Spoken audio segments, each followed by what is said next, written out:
Level 1. The human collateral evil. The people who aren't monsters, but still make the monsters' jobs easier. Angela!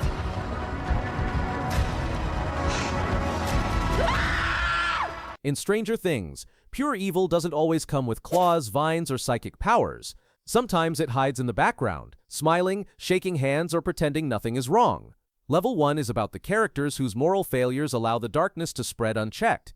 They don't summon the evil, but they create the perfect environment for it to grow. Take Mayor Larry Klein. On the surface, he's a politician obsessed with re-election and image.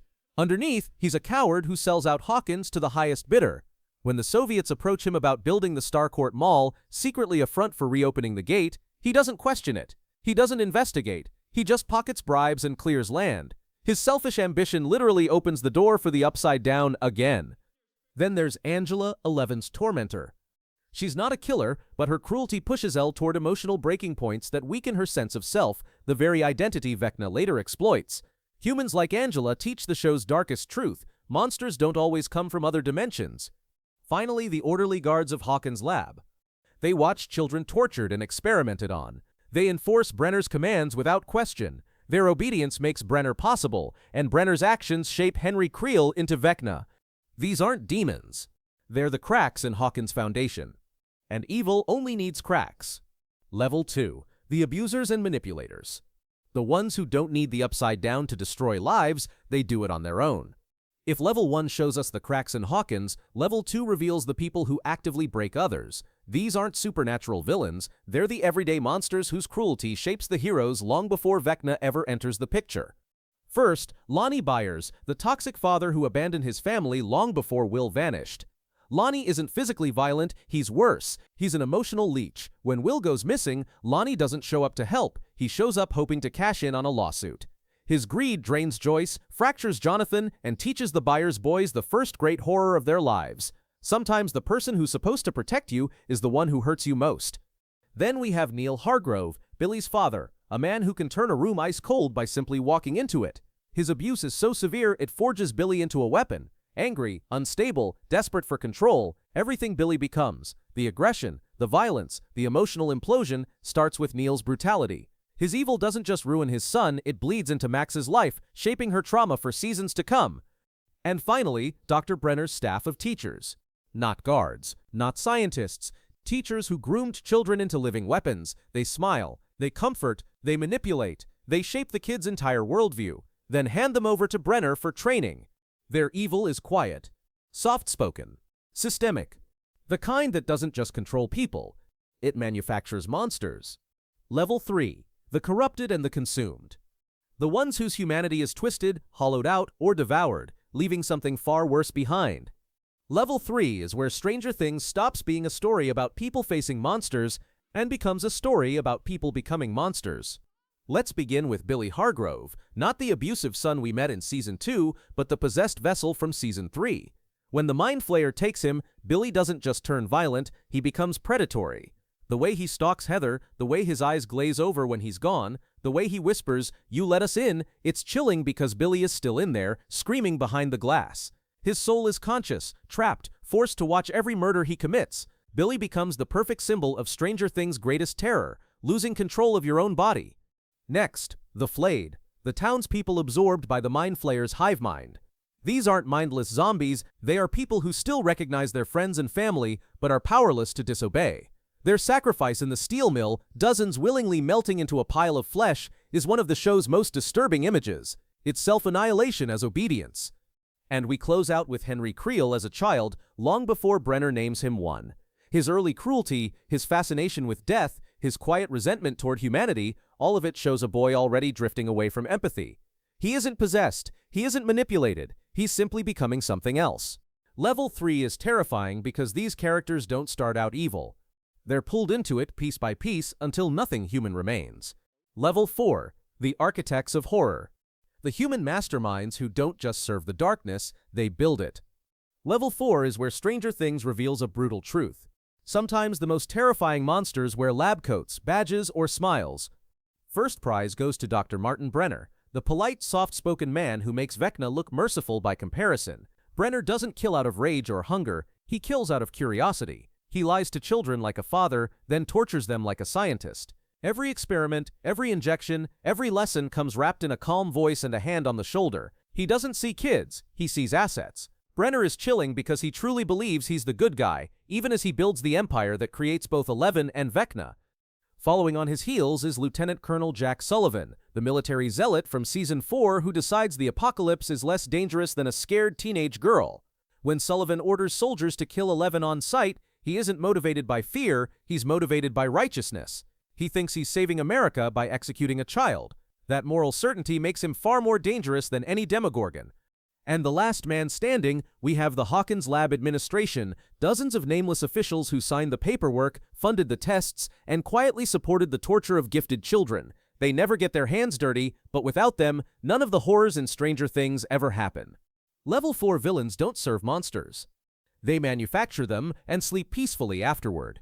Level 5, the creatures of the Upside Down. Evil that doesn't think, negotiate, or hesitate, it simply hunts. Level 5 marks the point where Stranger Things shifts from human corruption to predatory, instinct-driven monstrosities designed for one purpose: extermination. The first horror on this tier is the Demogorgon. Not the pet version Hopper fights, the original alpha from Season 1. The creature doesn't hate humans. It doesn't enjoy killing. It simply does what it was created to do. It stalks with a predator's patience, studies its prey with unnerving intelligence, and strikes with surgical cruelty. Every movement is calculated. Every kill is silent. The Demogorgon represents pure biological malice, a monster with no motive beyond consumption. Then comes the Demo Dogs, the pack-hunting evolution of the same species. What makes them more terrifying isn't just their numbers, but how hive mind obedience amplifies their brutality. One Demogorgon is a nightmare. A synchronized swarm is extinction level. But the creature that truly solidifies level 5 is the Mind Flayer's organic army, the grotesque, bone-snapping amalgam of human bodies fused into a single monster. It's not just a killing machine. It's a statement. Every victim becomes part of something larger, something twisted, something loyal only to the Mind Flayer. These monsters don't negotiate. They don't fear pain. And most terrifying of all, they don't act alone. Level 5 is the Upside Down's muscle. Level 6 is its brain. Level 6, the Mind Flayer. Evil so vast it doesn't just kill you, it rewrites you. If levels 1 to 5 are the teeth, claws, and hands of Stranger Things evil, level 6 is the mind, the strategist, the ruler, the architect of the Upside Down's entire ecosystem. The Mind Flayer is not a creature you fight. It's a concept you survive. Unlike the Demogorgon, the Mind Flayer doesn't hunt for hunger. Unlike Vecna, it doesn't kill for pleasure. It exists for dominion, total, absolute, planet-wide dominion. The moment Will Byers feels that cold rush of terror in Season 2, we understand something horrifying. The Mind Flayer doesn't just enter you, it replaces you. Piece by piece. It infects. It assimilates. It puppeteers. The Mind Flayer's possession of will was subtle. Twisted memories, altered emotions, glimpses of a world trying to overwrite his humanity. But with the flayed, the entity shows its true nature. People are raw materials. Your body is a resource. Your mind is optional. And then there's its shape, that monstrous spiked spider silhouette towering in the sky. It's not for intimidation. It's a message. This world belongs to me. What makes the Mind Flayer so uniquely evil isn't its power, it's its patience. It doesn't need one attack to work. It needs one crack. Because once it enters your mind, it never fully leaves. Level 7, Vecna. The most evil character in Stranger Things because he chose to become evil.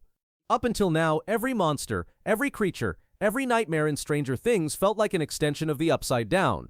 Biological, instinctual, predatory. But Level 7 is different. Level 7 is intentional evil, evil with vision. Henry Creel, 001, Vecna. 3 names. 1 purpose. Unlike the Mind Flayer, Vecna wasn't born in another dimension. He wasn't created in a lab. He wasn't shaped by ancient cosmic forces. Vecna is the only villain who started as a human and willingly abandoned humanity. As a boy, Henry discovers he can sense the decay inside people, their fears, their secrets, their guilt. But instead of recoiling from darkness, he embraces it. He kills his family not out of rage, but out of belief, the belief that humanity is a mistake that needs to be corrected. When Brenner tries to control him, Henry doesn't fight back for survival, he fights back because Brenner stands in the way of his vision, a new world cleansed of weakness. His transformation in the Upside Down isn't corruption, it's rebirth.